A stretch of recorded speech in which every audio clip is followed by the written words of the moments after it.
Hello, everybody. Welcome to Action Sports Jax Primetime. Brent, Martineau, Dan Hicken, and we graduated a long time ago, especially him. Hey, Jags will practice as a team tomorrow for the first time. The veterans, the rookies, the new guys, the old guys. 41 years. And good thing they won the game. Or it would have been, you know, much better story. Absolutely. But yeah, we got this this training activity time known as OTAs, right? Yeah. Doug Peterson and his staff have worked with the players in split fashion. Now we're all together on the same field at the same time over the next few weeks. So Peterson will get one less practice session than the NFL allows, Brent, left over from the Urban Meyer disaster. Remember, the Jags had, quote, too much physical contact last year during an OTA, so they lost one practice this year. Not a big deal, but another reason to blast Urban for his terrible tenure as Jags head coach.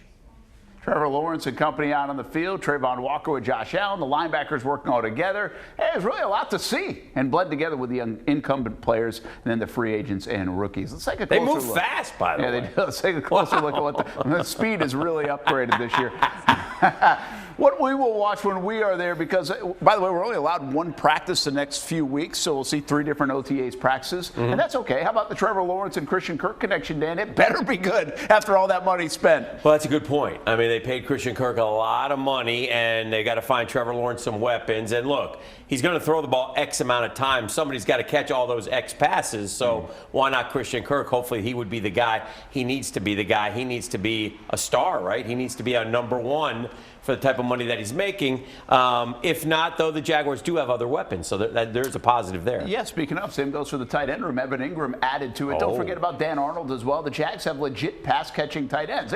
Say that again. Legit pass-catching tight ends. Wow. Now, listen, they're not the best in the NFL. Let's not overdo this. Yeah. But on paper, it's a big upgrade from many times in this franchise's history at the tight end spot. And keep in mind, this is a head coach that really utilizes the tight end. Like, he didn't have these mega wide receivers in Philadelphia when they won big. It was the tight end room that got a lot done. And I think my favorite stat with the whole Evan Ingram pickup is what? His worst season would have been the Jags' third best season as a tight end. In other words, and he's been a disappointment. Right. The worst season he had with the Giants was like 44 or 45 catches.